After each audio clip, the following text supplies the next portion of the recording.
하나님이 그 전쟁 하지 말라고 그랬잖아요. 그러니까는 이 여호사밧은 사실 사람이 평가하기엔 그렇게 완벽한 왕이 아닙니다.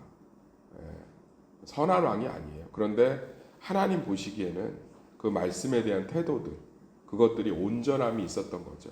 그러니까 여호사밧을 하나님께서 축복하시지 않습니까? 사랑하는 성도님들, 내 삶에 진짜 축복을 받고 싶으면 하나님 말씀에 대한 태도들이 바르게 정립되어 있어야 될 줄 믿습니다. 그게 하나님의 온전한 축복의 시작이에요. 하나님 말씀에 대한 온전한 방향성들을 딱 갖고 있을 때 그 삶을 하나님이 어찌하여 축복하지 않을 수 있겠어요. 그런 것들이 우리 가운데 넘치기를 소망합니다. 너무나 이제 여기 보면 이제 여호사밧의 그 통치에 대한 내용들이 지금 기록되어 있는데 여기 보면 이제 오빌로 금을 구하러 가는데 그 배가 파산했잖아요. 48절에 여호사밧이 다시스의 선박을 제조하고 오빌로 금을 구하러 보내려 하였더니 배가 에시온 게벨에서 파산하였으므로 가지 못하게 되어 아합의 아들 아하시야가 여호사밧이 이르되 내 종으로 당신의 종과 함께 배에 가게 하라. 허락하지 않아요. 이게 무슨 얘기냐면 이제 여호사밧은 깨달은 거예요. 아, 하나님 말씀대로 안 하니까 저 아합처럼 저렇게 처참하게 무너지는구나. 그래서 이 배가 파선해서 같이 가게 해달라고 이렇게 하잖아요. 북이스라엘이. 근데 그걸 이렇게 사돈인데 이렇게 거절합니다. 그것은 북이스라엘하고는 연합하면 종교적으로 문제가 있겠다. 신앙적으로 흔들리겠다 생각한 거예요. 우리 삶 가운데서 지금 신앙에 위해를 주는 요소는 지금 선을 긋는 게 좋습니다. 여호사밧이 후대에는 상당히 좋은 평가를 받았던 왕인 것 같아요. 통치 초기에는 굉장히 많이 실수했지만 그 아람과의 전쟁에서 연합전쟁에서 철저하게 실패하면서 하나님을 의지한 거잖아요. 그러면서 깨달은 거죠. 하나님 말씀을 흔드는 환경, 하나님의 말씀을 흔드는 너무 바빠서 뭐 묵상할 시간이 없어요. 그러면 그거 자체를 선을 그어야 돼요. 뭔가 내가 분주해서 하나님께 기도하고 말씀 붙들고 기도하고 말씀 내려놓을 수 있는 들을 수 있는 시간이 없으면 그거 자체를 하나님 앞에 내려놔야 돼요. 선을 딱 그어줘야 돼요. 내가 너무 피곤해서 하나님의 말씀을 들을 수 없으면 자기 관리를 해야죠. 그러니까 우리가 하나님 말씀 중심으로 삶을 하나하나 만들어가는 거예요. 그래서 토요일 날도 주일 날 얼마나 축복된 시간이에요. 온전히 말씀이 선포되죠. 아침부터. 그러면 토요일 날도 그 기대함을 가지고 기대함을 가지고 말씀을 들을 준비를 하고 예배 때 와서도 막 분주하게 이것저것 하는 것이 아니라 딱 앉아서 한 5분 10분 찬양을 들으면서 마음을 예배 중심을 향해 있고 이런 지금 여호사밧처럼 당연히 도와줘야 될 일이잖아요. 안 한다.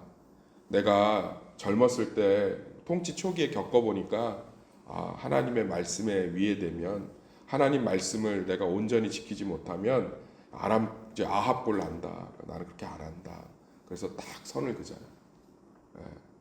믿음은 이것저것이 다 좋다는 것이 아니라 하나님에 대한 신앙만큼은 좀 선을 그면서 온전히 지켜내시기를 소망합니다. 너무 좋은 것이기 때문에 뺏어가려고. 너무 좋은 것이기 때문에. 그래서 사단과 세상은 어떻게든 우리 가운데 있는 가장 좋은 하나님의 말씀과 예배를 뺏어가려고 해요. 그럼 우리가 그걸 지켜야 되는 거예요. 진짜 소중한 건데.